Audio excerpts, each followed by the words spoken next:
Ada kembali di iNews Malam, pemirsa. Tim Pemenangan Nasional TPN Ganjar Mahfud sepakat akan mengajukan gugatan ke Mahkamah Konstitusi (MK) terkait hasil pemilu 2024 yang dinilai mengandung kecurangan dari hulu ke hilir.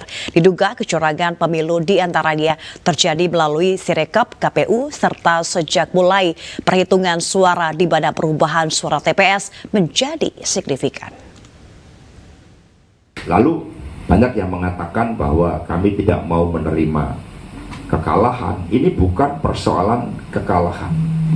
Karena itulah atas berbagai pertimbangan-pertimbangan tentang pentingnya menjaga konstitusi, menjaga nilai-nilai demokrasi, menjaga harapan tentang hadirnya pemilu yang demokratis, maka terhadap hasil yang diumumkan KPU tadi malam, sikap dari partai politik pengusung Pak Ganjar Mahfud menegaskan bahwa proses pemilu belum selesai. Karena Ganjar Mahfud akan menggunakan hak konstitusionalnya untuk melakukan gugatan melalui Mahkamah Konstitusi. Dan dalil yang kami sampaikan sangat jelas. Selain dari hulu, yang mana kita ketahui terjadinya suatu skandal yang luar biasa ketika Mahkamah Konstitusi yang seharusnya diisi oleh para negarawan, yang seharusnya tidak bisa diintervensi oleh kekuasaan, ternyata ada abuse of power. Partai Perindo hari ini menggelar konferensi pers pernyataan sikap terkait penetapan hasil pemilu 2024 oleh Komisi Pemilihan Umum. Hal itu sekaligus mengungkapkan adanya permasalahan dalam pemilu 2024.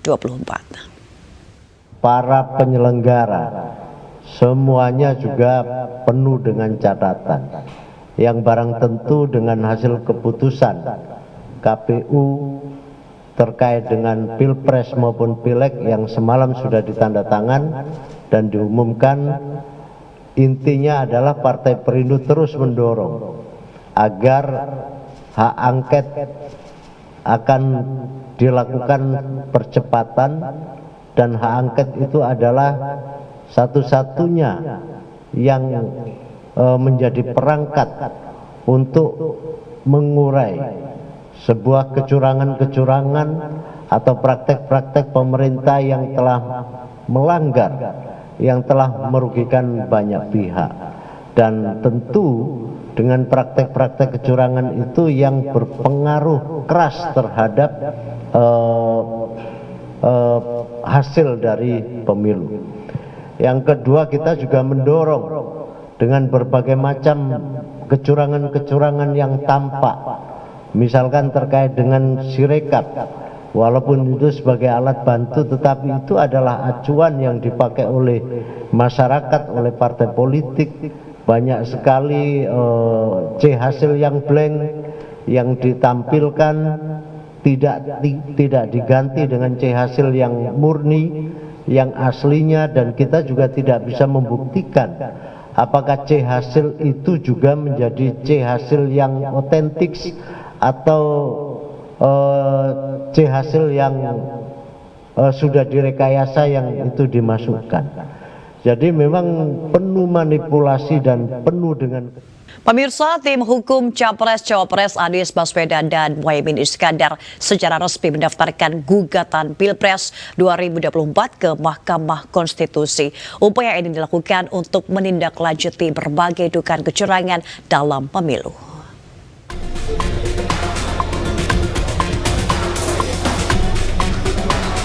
Tim Hukum Nasional Calon Presiden dan Calon Wakil Presiden nomor urut 1 Anies Baswedan, Muhaimin Iskandar, secara resmi telah mendaftarkan gugatan Pilpres 2024 ke Mahkamah Konstitusi hari ini. Pagi ini kami berserta tim hukum semua lengkap, didampingin oleh Kapten Timnas kita yang kita banggakan, Kapten Shogi. Kami hadir di Mahkamah Konstitusi untuk melengkapi semua berkas-berkas yang diperlukan. Dan alhamdulillah kawan-kawan dari Mahkamah Konstitusi menerima dengan baik. Mahkamah Konstitusi cukup profesional, administrasinya sudah siap. Insya Allah proses persidangan kita akan berjalan. Dalam permohonan ini banyak hal yang kami sampaikan di permohonan ini.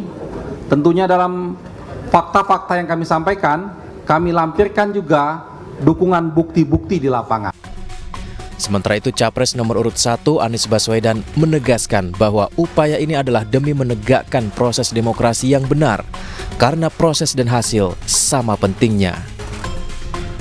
Proses dan hasil sama-sama penting.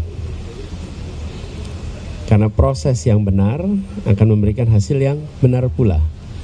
Dan bila ada proses yang bermasalah, maka hasilnya bermasalah pula. Jadi kita ingin menegaskan kepada semua bahwa apa yang kita alami, kita saksikan, dan disaksikan oleh begitu banyak. Media pun menyaksikan, publik pun menyaksikan. Dari mulai aspek kebijakan nih, aturan sampai eksekusi, ada banyak di situ problem. Nah, kita ingin agar itu semua dikoreksi. Tim hukum Anies Muhaimin mendaftarkan permohonan pembatalan keputusan KPU tentang penetapan hasil rekapitulasi suara dengan alasan banyak terjadi dugaan kecurangan yang merugikan pasangan Amin. Tim Liputan iNews melaporkan. Sebanyak 10 partai politik gagal ke Senayan dengan total suara 17,3 juta pemilih, sementara 8 partai besar lolos ambang batas parlemen.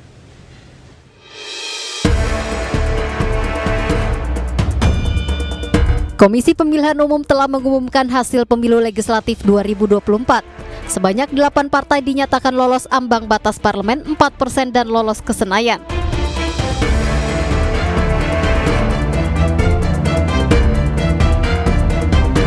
Kedelapan parpol yang lolos ambang batas parlemen 4% diantaranya PDI Perjuangan memenangi Pileg 2024, meraih 26,3 juta suara atau 16,72%.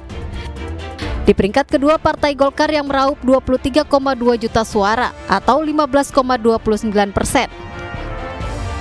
Peringkat ketiga, Partai Gerindra yang meraih 20 juta suara atau 13,22%. Disusul Partai Kebangkitan Bangsa di posisi keempat dengan 16,1 juta suara atau 10,62%.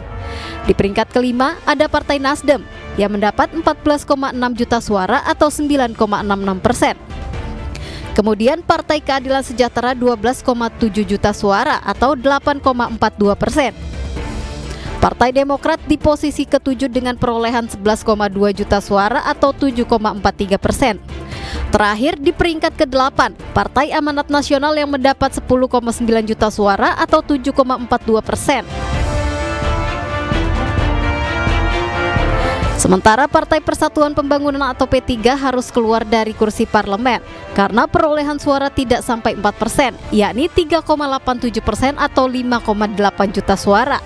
Hasil ini merupakan perolehan suara di 38 provinsi dengan total keseluruhan 151.796.631 suara sah.